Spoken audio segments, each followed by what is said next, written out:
Forestill deg en verden hvor naturens stillhet er mer verdt enn støyen fra sosiale medier.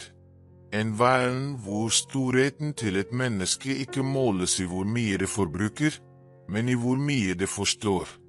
Det er i dette universet Arne Næss leder oss, Norges mest respekterte filosof, skaperen av begrepet dypøkologi og mester i å hente visdom fra det moderne samfunnet, har lært å ignorere det essensielle. Mens verden ropte etter fremgang, hvisket Arne om dybde. Mens vi løper for å produsere mer og være mer, inviterte han oss til å være mindre, ikke som et tap, men som en redning. I denne videoen skal vi dykke ned i Næss sine transformative ideer, og koble hans sitater til en virkelighet som ser ut til å ha glemt å stoppe opp, reflektere og puste. Gjør deg klar til å se verden med nye øyne. Men først, abonner på kanalen og slå på varsler, så du ikke går glipp av noen videoer fra nå av. Arne Næss pleide å si at sann visdom ikke handler om å samle kunnskap som mynter i en safe, men om å fordype blikket på det som virkelig betyr noe. Det handler ikke om å vite mer, men om å se klarere. I sin ungdom, mens han klatret i de norske fjellene, oppdaget han at den mest verdifulle kunnskapen ikke kom fra bøker, selv om han var en stor akademiker, men fra et respektfullt samspill med naturen. I dag, i en verden med et overflødighetsson av informasjon og mangel på mening, er denne refleksjonen mer presserende enn noensinne. Vi drukner i data, men tørster etter mening. Hvor mange ganger har du følt deg utmattet av å vite så mye, men fortsatt tom innvendig? Det er i denne avgrunnen mellom å vite og å forstå at Næss sin filosofi reiser seg som en bro. Arne mente at naturen ikke eksisterer for å tjene mennesket, den er en del av oss. Han sa at naturen har en iboende verdi, uavhengig av dens nytteverdi. Da Næss skapte ideen om dypøkologi, foreslo han ikke en overfladisk aktivisme, men en radikal bevissthetstransformasjon. Vi eier ikke jorden, vi er dens barn. Den praktiske anvendelsen av dette er enkel, men kraftfull. Du kan begynne med å revurdere dine daglige vaner. Trenger du virkelig å bytte mobiltelefon hvert år? Trenger du virkelig å konsumere uten bevissthet? Næss sin filosofi krever ikke perfeksjon, men foreslår konsistens med dine verdier. Å leve dypt betyr å respektere livets nettverk som vi tilhører. Arne sa at luksus fjerner oss fra lykken. I hytta si ved fjorden levde han med det minimale, men følte seg som Norges mest oppfylte mann. Han trodde at lykken bor i det essensielle, og at jo mer vi samler på ting, desto mindre plass har vi til det som virkelig betyr noe. Ekte relasjoner, indre fred, stillhet og tid. Vi lever i et samfunn som lærer oss å legge til flere oppgaver, flere forpliktelser, flere eiendeler, flere prestasjoner, men Arne viser oss at veien til fullkommenhet ligger i å trekke fra. Mindre distraksjoner, mer nærvær. Mindre tomme løfter, mer sannhet. Denne tankegangen resonerer sterkt hos moderne minimalister, men han sa det allerede for flere tiår siden. En av de vakreste sidene ved Næss sin filosofi er invitasjonen til empati. Han sa at jo dypere vi forstår den andre, desto mer innser vi at det ikke finnes noen separasjon. Lidelsen til et tre, et dyr eller en fjern nabo, alt påvirker oss, direkte eller indirekte. Når vi anvender dette i hverdagen, begynner vi å se at å være snill mot en fremmed ikke bare er en moralsk holdning, men en form for kollektiv helbredelse. Næss så verden som et stort nettverk av avhengighet, og når vi setter oss i andre sted, selv for noen øyeblikk, får vi tilgang til det mest edle i vår menneskelighet. Arne Næss levde som han prekte. Han var ikke bare en kontorfilosof, men en skogsfilosof, en fjellvandrer, en mann av hytter i snødekte fjell. Han mente at direkte kontakt med naturen var en måte å slippe sjelen på. Det enkle livet han valgte bar med seg en sterk beskjed. Verden trenger ikke mer forbruk, men mer kontemplasjon. I stedet for å lete etter sannheten i formler, søkte han den i de kalde norske vinder og i stillheten i ensomme netter. I et av hans mest minneverdige sitater skrev han at naturen er et speil av vår indre tilstand, og at måten vi behandler jorden på avslører hvor frakoblet vi er fra oss selv. Mens menneskeheten hastet mot teknologisk fremgang, minner Arne oss på at ikke all fremgang er virkelig utvikling. For ham var ekte fremgang indre vekst. Han avviste ikke vitenskapen, tvert imot. Han var en respektert akademiker, men han mente at vitenskap uten etikk og kjærlighet til livet bare fremskynder ødeleggelsen. Derfor begrenser ikke hans filosofi seg til akademia. Den berører hjertene til vanlige mennesker, spesielt i Norge, hvor mange fortsatt ser hans arv som en appell til kollektiv bevissthet. Hans tanker har påvirket generasjoner av miljøvernere, lærere, kunstnere og borgere som søker et mer meningsfylt liv. Det var noe dypt åndelig i hans måte å tenke på, selv om han unngikk dogmer. Han sa at spiritualitet ikke ligger i tro, men i hvordan vi forholder oss til alt som finnes. Denne tankegangen tiltrakk ikke bare filosofer, men mennesker fra alle samfunnslag.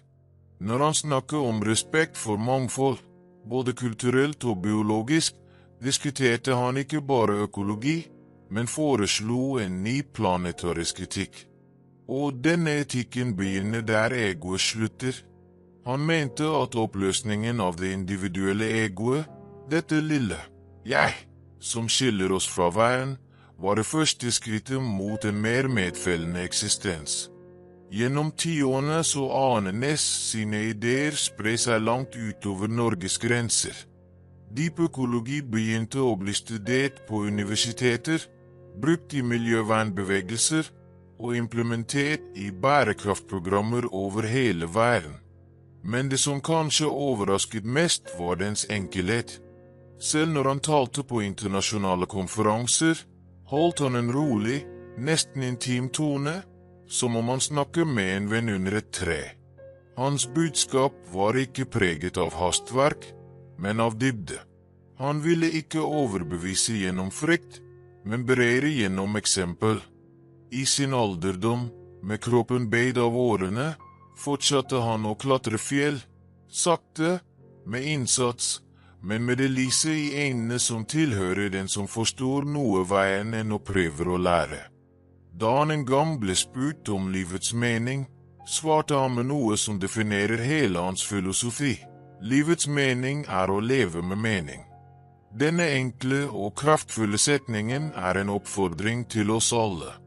Det handler ikke om å finne endelige svar, men om å stille de rette spørsmålene, dyrke ekte relasjoner, respektere den naturlige veien og oppdage hvem vi er utenfor de sosiale maskene.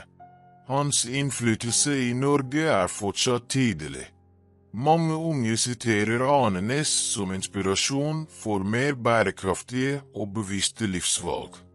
Skoler underviser i hans økologiske konsepter som del av samfunnsutdanningen, og det vokser en bevegelse av mennesker som, selv uten å kjenne alle detaljene i hans filosofi, lever i tråd med hans prinsipper, enkelhet, empati, forbindelse med naturen og respekt for helheten. Arne viste at vi ikke trenger å rope for å bli hørt. Noen ganger er det nok å leve så sammenhengende at livet selv blir et stille manifest.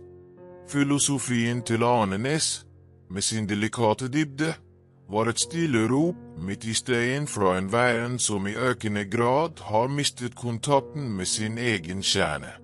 Han forsto at det moderne mennesket hadde mistet forbindelsen til det mest grunnleggende, tilhørigheten til livets vev. Når han hevdet at alle levende vesener har en iboende vei, uavhengig av deres nytte for mennesket, fikk han oss til å revurdere arroganse vi møter vår feil gjennom jorden med. Det handlet ikke bare om å beskytte skoger, dyr eller hav, men om å forsvare selve verdigheten i eksistensen. Mens global kapitalisme hevet forbruk til dyd, minner Ness oss på gleden i et enkelt liv. Han sa at overflod ikke er å ha mer, men å trenge mindre. Denne tanken kunne for mange høres ut som skitteri i en verden vant til akkumulering, men var egentlig en eldgammel visdom gjenfortalt med eleganse. Hans valg om å leve i en avsidesliggende hytte i de norske fjellene var et levende vitnesbyrd om denne troen. Han flyktet ikke fra samfunnet, men viste at det var mulig å eksistere utenfor påtvangne normer uten å miste relevans eller menneskelighet. Og det er derfor hans skikkelse fascinerer så mange. Han var både akademiker og eremit, en mildtalende mann med revolusjonerende ideer. Arne Næss påtvang ikke sitt syn, han inviterte. Han pekte ikke med anklagende finger, men åpnet veier. Dette gjorde ham til en referanse ikke bare i Norge, men i hele verden, særlig i tider som våre, hvor den økologiske krisen ikke lenger er en fjern spådom, men en presserende realitet. Hans ideer har ikke blitt utdaterte, de har modnet. De har blitt enda mer relevante, som om de var skrevet for nåtiden. Det er mulig å ikke bli rørt av bildet av den hvithårede mannen som klatrer de kalde stiene med et rolig blikk, i full harmoni med verden rundt seg. Han trengte ikke bevise noe for noen. Hans liv var beviset. Ved å avvise overflod, ved å koble seg til enkelhet og ved å respektere alt liv, berørte Arne noe vi alle bærer med oss på et eller annet nivå. Ønske om tilhørighet, ekte forbindelse, indre fred. Og det er nettopp denne forbindelsen hans filosofi søker å gjenskape, ikke som et abstrakt konsept, men som en måte å være i verden på. For ham var økologi ikke bare et studieområde, men en måte å elske på. Å elske jorden, elvene, himmelen, insektene, andre mennesker, til og med de som fortsatt lever i ubevissthet. Arne så ikke fiender, han så uvitenhet, smerte og illusjon. Derfor var hans budskap alltid inkluderende.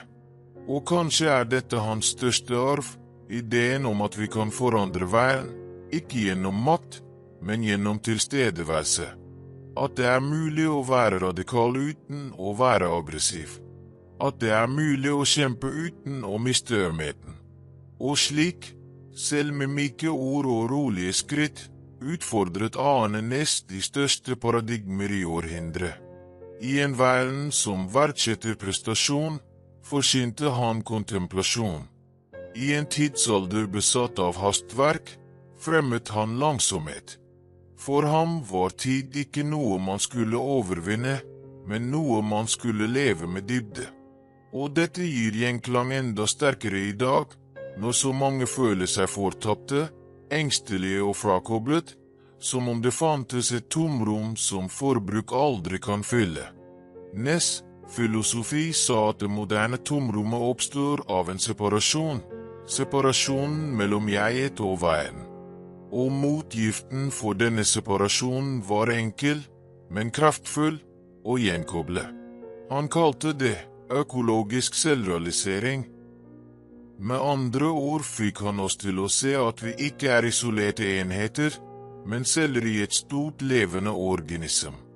Lidelsen til en del er lidelsen til helheten. Helbredelsen av en del er helbredelsen av helheten. Med denne innsikten blir medfølelse ikke bare en etisk gest, men en eksistensiell nødvendighet. Her ligger et av de mest gripende punktene i hans tenkning. Arne trodde at en ekte forandring på planeten ikke ville komme kun gjennom lover, protester eller forbud, men gjennom en dyp bevissthetsendring i hvert enkelt menneske. Denne forandringen begynner med hvordan vi behandler den andre, ikke bare et annet menneske, men også dyret, treet, fjellet. Det handler om en måte å se på. En måte å gjenkjenne liv der det tidligere bare fantes objekter. Når han sa at naturen har rett til å eksistere for seg selv, forutsa han temaet som i dag mobiliserer millioner, naturens rettigheter. Ideer som tidligere virket utopiske, får nå styrke i grunnlover, internasjonale avtaler og sosiale bevegelser. Arne plantet frø, og i dag ser vi de første trærne vokse frem. Fortsatt skjøre, fortsatt truet, men ekte. Og det er umulig å ikke bli beveget av denne visjonen han bar med seg, så klar og så mild. Men kanskje det mest ekstraordinære med Arne Næss var hans urokkelige tro på mennesket. Han trodde ikke på nederlag eller fortvilelse. Han trodde på den skjulte skjønnheten i hver enkelt, selv de som ennå ikke visste det. Med roen til en som har levd det essensielle, sa han at den store forandringen ikke vil komme utenfra, men gjennom et intimt møte med den indre sannhet. Og når det skjer, når hver av oss ser livet som en hellig gave, da vil verden forandre seg. Og i dette møtet med egen sannhet trodde Arne at noe enda mer verdifullt blir født, glede. Ikke en euforisk, flyktig glede, avhengig av ytre prestasjoner, men en rolig glede som vokser frem i samsvar mellom det vi føler, det vi tenker og det vi gjør. En glede som ikke trenger applaus, men som viser seg i stillheten på et fjell, i sangen til en fugl, i vinden som stryker ansiktet. Med en sjarmerende enkelhet sa han at et godt liv er et liv levd i fellesskap.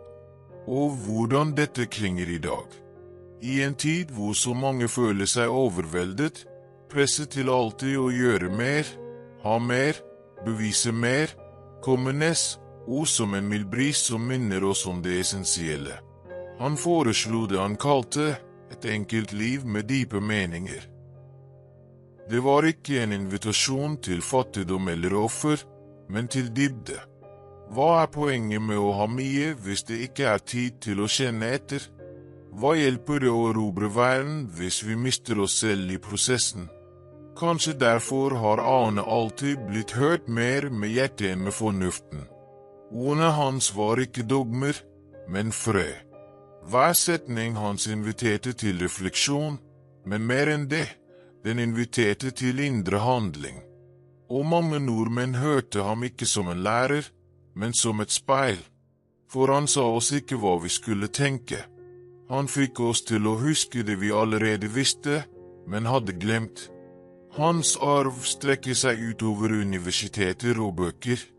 Den finnes på stiene unge går i de norske fjellene i stillhet, i bevisste valg fra dem som bestemmer seg for å konsumere mindre og leve mer. Den finnes i øynene til barn som tidlig lærer å respektere naturen som en del av familien.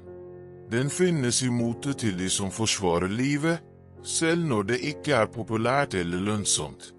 Den finnes i alle som på en eller annen måte har våknet til en mer fullkommen, sannere, mer kjærlig eksistens. Kanskje det vakreste av alt er å forstå at selv etter hans bortgang, fortsetter Arne Næss å snakke til oss.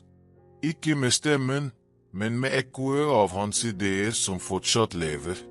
Når noen velger å ikke gå inn i unødvendige diskusjoner og i stedet lytte med empati, der er Arne. Når en familie velger å gå turer ute, borte fra digitale overflod, og gjenoppretter forbindelsen med seg selv og jorden, der er Arne. Når en person bestemmer seg for at de ikke trenger å følge verdens hektiske rytme, men heller senker tempoet for å kjenne hvert skritt, der er Arne. Han forstod at veiens store forandring ville begynne innenfra. At det ikke handlet om høyrøstede revolusjoner, men stille, individuelle og konsekvente revolusjoner. Og slik levde han, med sammenheng, med etikk, med indre skjønnhet. Han viste oss at visdom ikke bare finnes i bøker, men også i måten vi behandler andre, i omsorgen for detaljene, i hvordan vi ser på livet. I dag er Arne Næss mer enn en tenker i Norge. Han er nesten et symbol. Hans ansikt ikke bare innprentet i intellektuelles minner, men i hjertet til vanlige folk. Hans lærdom flommet ut av akademia og nådde samtaler, klasserom, miljøbevegelser, regjeringsplaner og daglige beslutninger. Han hjalp til å forme ikke bare norsk tankegang, men den norske ånd, vennlig, fast, bevisst, fri. Og gradvis har denne påvirkningen krysset havene, nådd andre land, inspirert ledere, aktivister, lærere og kunstnere. Arne sin filosofi har blitt et fyrtårn for dem som ikke bare ønsker å overleve i verden, men som ønsker å leve med mening. Den viser oss at vi ikke trenger magiske formler eller fjerne guruer. Vi trenger bare å lære oss å være til stede igjen. Lære oss å være menneskelige. Lære oss å elske livet i alle dets former. Selv i moderne tider, hvor produktivitet dyrkes og en persons verdi ofte knyttes til hva de gjør eller eier, resonerer Arne Næss sin filosofi som en frisk bris midt i kaoset. Han minner oss på at det mest verdifulle ligger i å være, ikke i å ha. At et fullt liv ikke måles i antall mål nådd, men i dybden av hvordan vi berører veien, og lar veien berøre oss. Kanskje det derfor så mange unge nordmenn, selv i en tid dominert av teknologi og hastverk, gjenoppdager sine verdier gjennom Arne sine ideer. De spør seg, trenger jeg virkelig alt dette? Og hva gjør meg virkelig lykkelig? Hvordan kan jeg leve lettere, mer i tråd med det jeg tror på? Og i disse spørsmålene finner de ikke bare trøst, men retning. De norske skolene bruker for eksempel i økende grad Arne Næss sin dype filosofi for å stimulere ikke bare kritisk tenkning, men også empati, økologisk bevissthet og søken etter et mer meningsfylt liv. Lærere forteller at elever som blir eksponert for disse konseptene, blir mer reflekterte, mindre materialistiske og mer knyttet til omgivelsene sine. Dette viser oss at filosofi ikke noe fjernt eller utilgjengelig. Det kan, og bør, være en del av vår hverdag. Arne Næss viste at det mulig å filosofere mens man går en sti, se snøen smelte på toppen av et fjell, eller bare snakker med et åpent hjerte. Han mente at å leve godt først og fremst å leve med mening, og at meningen ikke finnes utenfor oss, men inni oss. Og det var nettopp dette Arne lærte oss med størst styrke gjennom hele sin reise. Den konstante invitasjonen til selvinnsikt. Han minnet oss på at for å forandre verden, må vi først forandre oss selv. For å ta vare på naturen, må vi først ta vare på vår indre natur. For å respektere alt liv, må vi først anerkjenne vår egen verdighet. Hans filosofi var ikke ment å bli liggende i støvete bøker. Den var ment å leves, og finnes i de enkle handlingene, i bevisste valg, i ord sagt med sannhet. Arne ønsket aldri å være et fjernt ikon. Han ville være en gnist, en flamme som tente i hver av oss refleksjonens og endringens ild. På slutten av livet etterlot Arne Næss mer enn et filosofisk arv. Han etterlot et kart, en vei som leder oss tilbake til det essensielle. I en verden hvor alle ser ut til å løpe, lærte han oss å stoppe opp. Hvor alle roper, viste han oss verdien av stillhet. Hvor alt virker utbyttbart, lærte han oss kraften i varighet, ikke fordi noe varer evig, men fordi det berører det mest menneskelige i oss. Arne understreket også at ekte økologi begynner i hver enkelt person, i hvordan vi relaterer oss til oss selv og til andre. Han mente at respekt for livet og planeten manifesterer seg i bevissthet om vår plass i helheten, og at ved å dyrke et enkelt, etisk og reflektert liv, inspirerer vi større samfunnsmessige forandringer. Hans lære resonerer sterkt i Norge, hvor den dype forbindelsen med naturen en del av kulturidentiteten og påvirker miljøpolitikk og bærekraftige livsstiler. I tillegg advarte Arne Næss også om behovet for å senke tempoet og verdsette kvalitet fremfor kvantitet. I en konsumorientert og hektisk verden hans stemme en påminnelse om at lykke ikke finnes i akkumulering av eiendeler, men i harmoni med miljøet og vårt eget vesen. Han mente at ekte rikdom en indre rikdom, bygget gjennom ettertanke, omsorg og ansvarlig handling. Hans filosofi om dypøkologi revolusjonerte måten vi tenker på miljøet, og foreslo at vi ikke bare skal beskytte naturen ut fra menneskelig interesse, men anerkjenne den som en iboende vei, verdig respekt i seg selv. Denne radikale visjonen utfordrer dominerende paradigmer og inviterer oss til å tenke nytt om vårt forhold til planeten på en etisk, dyp og bærekraftig måte. I dag fortsetter hans ideer å inspirere aktivister, tenkere og borgere over hele verden, oppmuntrer til et kollektivt ansvar og aktivt håp. I tider med miljøkriser Arne Næss et lys som leder oss mot en mer rettferdig og balansert fremtid. Arne Næss' innflytelse strekker seg langt utover Norges grenser og når ut til hele verden, hvor hans ideer fortsatt vekker dype refleksjoner om hvem vi og hvordan vi lever. Hans filosofi utfordrer oss til å være bevisste, ansvarlige og medfølende, ikke bare overfor miljøet, men overfor alle livsformer og oss selv. Denne meldingen mer presserende enn noensinne i møte med de globale utfordringene vi står overfor i dag. Ved å inspirere oss til å søke et mer autentisk og integrert liv, gir Arne Næss oss en vei til ekte lykke, basert på balanse mellom mennesket og naturen. Hans arv en invitasjon til bevisst handling, slik at hver enkelt av oss kan bidra, selv i det små, til å bygge en mer bærekraftig og rettferdig verden. Hvis du føler at denne filosofien kan forandre ditt liv og verden rundt deg, abonner på kanalen for å motta flere dype og meningsfulle innhold som dette.